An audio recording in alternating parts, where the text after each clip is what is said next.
नमस्कार. सातारा सम्राट या न्यूज चॅनलमध्ये आपलं स्वागत आहे. सर्वप्रथम आपल्या दर्शकांना व समस्त नागरिकांना भारतीय प्रजासत्ताक दिनाच्या लाख लाख शुभेच्छा.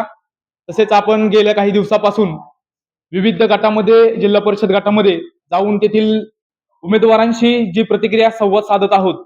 आज आपण जिल्हा परिषद साखरवाडी या गटामध्ये असून आपल्यासोबत आज उमेदवार आहेत. ताई, ओळख सांगायची. मी संचिता सागर कांबळे, साखरवाडी पिंपळवाडी, गट क्रमांक 5 मधून जिल्हा परिषदेसाठी उभी आहे आणि कमळ या चिन्हावर ही निवडणूक लढणार आहे.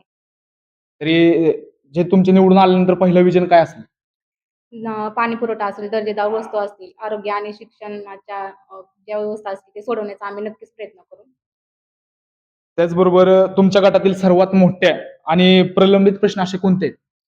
पाणी पुरवठा असतील, शेतकऱ्यांचे काही प्रश्न असतील, महिलांना स्वयंरोजगाराचे काही प्रश्न असतील तर ते सोडवण्याचे काम आम्ही नक्कीच करू. निवडून आल्यानंतर पहिल्या 100 दिवसात आपण काय कराल? 100 दिवस आम्ही विकासाचा आढावा घेऊ आणि नंतर लोकांशी, जनतेशी म्हणजे थेट संपर्क साधू. तसेच आपल्या शेतकरी आणि महिला सक्षमीकरणासाठी आपल्या काय उपाययोजना असतील? महिलांना स्वयंरोजगाराच्या संधी, तसेच युवकांसाठी पण स्वयंरोजगाराच्या संधी आम्ही उपलब्ध करून देऊ. तुम्हाला असे का वाटते की मतदारांनी तुम्हालाच मतदान करावे? आम्ही फक्त आश्वासनच देणार नाही, तर विकासही करून दाखवू. आपल्या मतदारांना तुम्ही काय आव्हान करू शकता, म्हणजे संदेश काय देऊ शकता? तुमचं चिन्ह वगैरे काय आहे?